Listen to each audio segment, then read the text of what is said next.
अस्सलाम वालेकुम। तो आज हम बात करेंगे 491 वीज़ा के बारे में।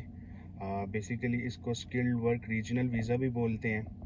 तो सबसे पहले जो है मैं आपको इसके बारे में इंट्रोडक्शन दे देता हूँ कि 491 वीज़ा एक्चुअली है क्या। 491 वीज़ा बेसिकली एक टेम्परेरी वीज़ा है, जिसकी मुद्दत तकरीबन 5 साल है। और इस 5 साल में आप पूरे ऑस्ट्रेलिया के किसी भी रीजनल एरिया में रह सकते हैं, काम कर सकते हैं और स्टडी कर सकते हैं। और बेसिकली ये पॉइंट बेस्ड वीज़ा है, और इस वीज़े के ऊपर जो है और लीडिंग टू पीआर है, और लीडिंग टू पीआर है थ्रू 191 वीज़ा में। ओके। और पॉइंट बेस्ड वीज़ा का मतलब क्या है वो मैं आपको नेक्स्ट आगे जाके बता दूंगा, ठीक है। और अब सबसे इम्पोर्टेंट क्वेश्चन ये है कि 491 वीज़ा जो है इस टाइम पे इतना ज़्यादा पॉपुलर क्यों है। तो इसके कुछ इम्पोर्टेंट पॉइंट्स हैं जो मैं आपको बता देता हूँ कि ये इतना ज़्यादा पॉपुलर क्यों है। सबसे पहले तो जो इम्पोर्टेंट पॉइंट है वो नॉमिनेशन क्राइटेरिया है 491 वीज़ा का। 491 वीज़ा का जो नॉमिनेशन क्राइटेरिया है वो एज़ कम्पेयर टू 190 और 189 से ईजियर है। अब क्राइटेरिया मतलब ये है कि फॉर एग्जांपल अगर कोई प्रोफेशन है मैकेनिकल इंजीनियर या इलेक्ट्रिकल इंजीनियर, तो 491 वीज़ा में जो उसका प्रोफेशनल एक्सपीरियंस है, अगर उसका फॉर एग्जांपल 1 ईयर है या 2 ईयर है, तो अगर उसके पास इतना एक्सपीरियंस है तो वो ईजीली 491 जो है अवेल कर सकता है। एज़ कम्पेयर अगर आपके पास 190 है या 189 के लिए आप अप्लाई करते हैं, ठीक है, तो वहाँ पे आपको एक्सपीरियंस जो है वो ज़्यादा मैटर करता है आपके लिए। इसकी एक इम्पॉर्टेंट रीज़न ये है। अच्छा, अब दूसरी इम्पॉर्टेंट रीज़न ये है कि इसमें जो ऑक्यूपेशन की अवेलेबिलिटी है वो एज़ कम्पेयर टू 190 और 189 से ज़्यादा है। और जो थर्ड इम्पोर्टेंट फैक्टर है इसमें वो ये है कि अगर आपके पास 50 पॉइंट्स आपके अपने हैं तो आप इस वीज़े के लिए एलिजिबल हैं। वो इस तरह के 15 पॉइंट्स जो है वो पर्टिकुलर स्टेट्स आपको प्रोवाइड करेंगी। फॉर एग्जांपल जो भी स्टेट आपको नॉमिनेट करेगी वो 15 पॉइंट्स आपको प्रोवाइड करेगी। और अच्छा, अब हम नेक्स्ट बात करते हैं कि इसके लिए कौन लोग हैं जो इसके लिए एलिजिबल हैं।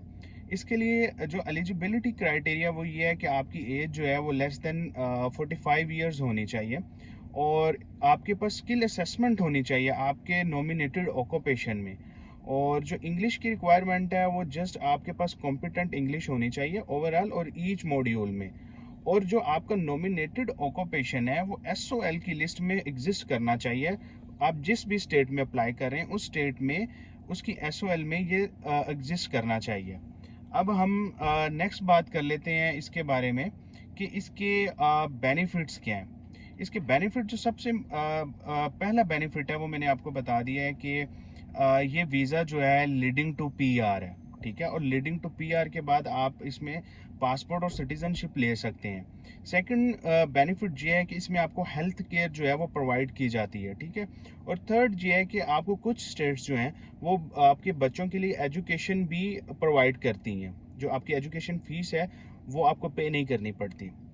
अच्छा, अब इसमें एक ड्रॉबैक भी है, आप इसको ड्रॉबैक भी कह सकते हैं या इस वीज़े का एक क्राइटेरिया भी कह सकते हैं। वो ये है कि इसमें आपको सेंटर लिंक जो है वो अवेलेबल नहीं है। अब सेंटर लिंक क्या होता है, बेसिकली अगर आप देखें कि 190 या 189 को देखें, उसमें जिसके पास भी वो है उसको सेंटर लिंक अवेलेबल होता है। और फॉर एग्जांपल अगर आप एक फिक्स अमाउंट जो ऑस्ट्रेलिया में पर मंथ वेजेस है वो अर्न नहीं कर रहे, तो आपको गवर्नमेंट सपोर्ट करती है।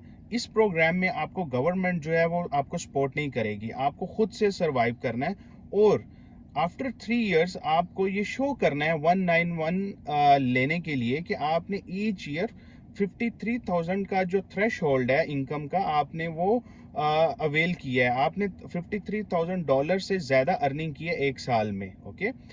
वो इसलिए बेसिकली ये थ्रेश होल्ड है ताकि वो लोग ये देखना चाह रहे हैं डिपार्टमेंट कि आप लोग ऑस्ट्रेलिया में आके काम कर भी रहे हो या नहीं। ऐसा नहीं है कि आपको ऑस्ट्रेलिया में आप लैंड कर गए और यहाँ आके आप काम नहीं करे, आप घर पे बैठे हो और आप चाह रहे हो कि गवर्नमेंट से आप पैसे लो।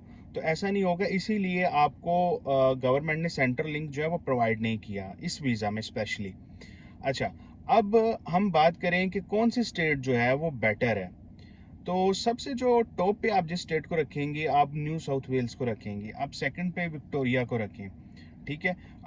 स्पेशली न्यू साउथ वेल्स के जो रीजन है, न्यू कैसल है, वोलोगोंग है, या जो हंटर के और भी रीजन है, ठीक है। और इसी तरह विक्टोरिया जो है वो सेकंड पे है, और सो ऑन साउथ ऑस्ट्रेलिया और Perth, and then Gold Coast, और देन तस्मानिया और नॉर्दर्न टेरिटरी आता है, ठीक है। तो ये इसके कुछ इंपॉर्टेंट पॉइंट हैं। अब सबसे पहले जो मैंने एक बात की थी आपसे, पॉइंट बेस्ड वीज़ा। अब पॉइंट बेस्ड वीज़े का मतलब ये है कि आपकी जो एज है उसके आपको इसमें पॉइंट मिलते हैं, आपकी स्किल असेसमेंट के आपको इसमें पॉइंट मिलते हैं। स्किल असेसमेंट मीन आपकी एजुकेशन के जो आपके पॉइंट्स हैं वो आपको मिलेंगे, और अगर आपके पास प्रोफेशनल एक्सपीरियंस है उसके पॉइंट आपको रेलिवेंट बॉडी से मिलेंगे। तो ओवरऑल अगर आपके पॉइंट्स 50 हैं तो आप इस वीज़े के लिए एलिजिबल हैं, क्योंकि 15 पॉइंट्स आपको स्टेट देंगे, तो ये ओवरऑल 65 हो जाएंगे, जो डिपार्टमेंट होम अफेयर की ऑफिशियल रिक्वायरमेंट है। और मैक्सिमम लोगों के जो नॉमिनेशन आ रहे हैं वो इस टाइम 65 पे, 70 पे, 75 पे आ रहे हैं। तो अगर आपके पास आपके अपने 55, 60, 50 पॉइंट्स हैं, आप इस वीज़ा के लिए एलिजिबल हैं और आप लोग इस वीज़ा को अवेल कर सकते हैं। सो फर्दर वीडियो के लिए आप लोग जो है मेरे साथ कनेक्ट रहें, और प्लीज़ सब्सक्राइब माय चैनल, ताकि मैं मैक्सिमम इन्फॉर्मेशन आप लोगों से शेयर कर सकूं। और अगर आपको ये वीडियो पसंद आई है, लाइक करें और बेल आइकन पे प्रेस करें, ताकि फर्दर वीडियो के नोटिफिकेशन जो है आपको मिल सकें।